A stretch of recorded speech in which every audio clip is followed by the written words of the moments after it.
গভীর কুয়াশাচ্ছন্ন সকাল। দ্বিতীয় বিশ্বযুদ্ধের শেষে ইংল্যান্ডের জার্সি দ্বীপে এক বিশাল পুরনো বাড়ি। এই বাড়িতে বাস করে এক মা, গ্রেস স্টুয়ার্ট, ও তার দুই সন্তান অ্যান ও নিকোলাস। কিন্তু এই পরিবার স্বাভাবিক একটা পরিবারের মতো নয়।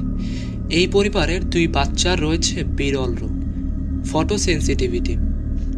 সূর্যের আলো তাদের চামড়া পুড়িয়ে দিতে পারে, তাই সব জানলা সবসময় পর্দায় ঢাকা থাকে। বাড়ির সব দরজা খোলার জন্য রয়েছে এক কঠিন নিয়ম। একটা দরজা খুললে আরেকটা আগে বন্ধ করতে হবে।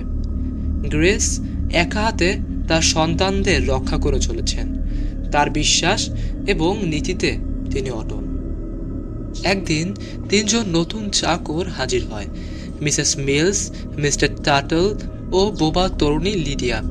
গ্রেস তাদের নিয়ম কানুন বুঝিয়ে দেয়। চাকররাও মাথা নত করে সব মেনে নেয়, কিন্তু তাদের মধ্যে একটা অদ্ভুত নীরবতা রয়েছে, যেন তারা কিছু গোপন করছে। কিছুদিন পর মেয়ে অ্যান দাবি করে সে এক অদৃশ্য বাচ্চা ছেলেকে দেখছে, যার নাম ভিক্টর। ভিক্টরের মা, বাবা, দাদি এই বাড়িতেই আছে বলেও সে জানায়। গ্রেস প্রথমে ধরে নেয় অ্যান কল্পনা করছে বা মিথ্যে বলছে, কিন্তু অদ্ভুত ঘটনা একের পর এক ঘটতে থাকে। দরজা আপনা আপনি খুলে বন্ধ হচ্ছে, কান্নার আওয়াজ ভেসে আসছে, আবার কখনো শুনতে পাওয়া যাচ্ছে হালকা পিয়ানোর সুর। ঘটনাগুলো বেড়ে যাওয়ায় গ্রেস ভয় পেয়ে যাজকের সাহায্য আনতে বাইরে যায়, কিন্তু কুয়াশাচ্ছন্ন বনের মধ্যে সে হারিয়ে যায় এবং কিছুক্ষণ পরে সে তার মৃত বলে ধরে নেওয়া স্বামী চার্লসকে দেখতে পায়, যিনি যুদ্ধে যাওয়ার পরে আর ফিরে আসেননি। প্রথমে তো সে নিজের চোখকে বিশ্বাস করতে পারেনি।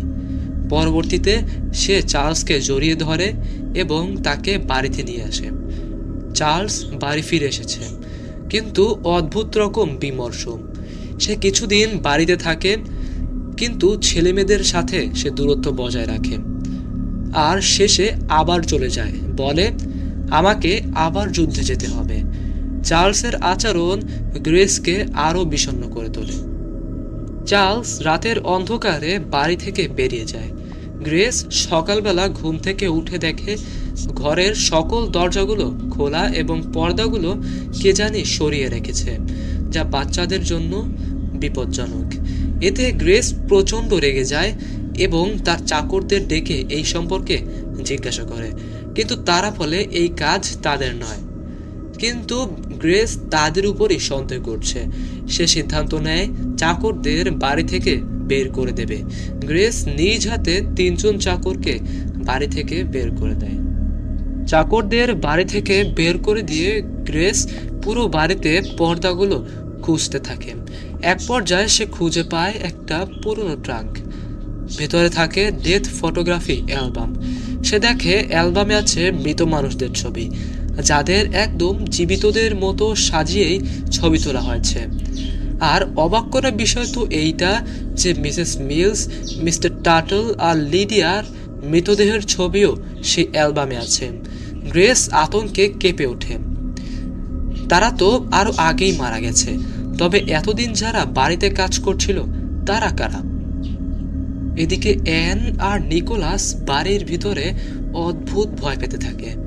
ভিক্টরের পরিবার তার সাথে যোগাযোগ করতে চায়, নিজেরা বাড়িতে থাকতে চায়। বাচ্চারা দেখতে পায় এক বৃদ্ধা মহিলা, যিনি ভিক্টরের দাদি অ্যানের শরীরের সাথে তিনি যোগাযোগ করার চেষ্টা করছে।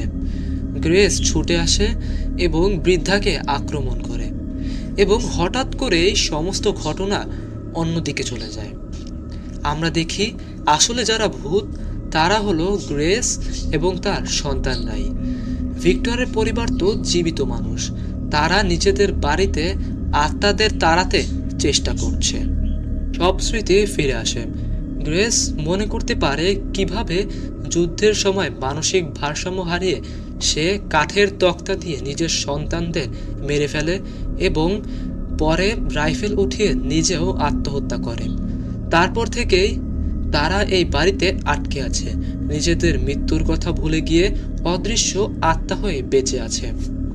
মিসেস মিলস এসে বলে, কখনো কখনো মৃতদের নিজেদের সত্য মেনে নিতে সময় লাগে।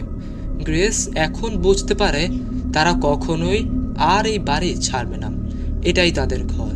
এদিকে ভিক্টরের পরিবার বাড়ি ছেড়ে চলে যায়, কারণ এখানে আত্মারা আছে বলে তারা মানতে বাধ্য হয়। আর বাড়ির সামনে ঝুলে থাকে একটা বোর্ড, যাতে লেখা ফর সেল। কিন্তু বাড়ির অন্দরমহলে অদৃশ্য আত্মারা থেকে যায়, নিজেদের পুরনো গল্প, পুরনো ব্যথা আর চুপচাপ অভিশপ্ত জীবন নিয়ে। কিছু গল্প শেষ হয় না, কিছু আত্মা চলে যেতে পারে না, আর কিছু সত্য আলোতে নয় বরং অন্ধকারেই বেঁচে থাকে।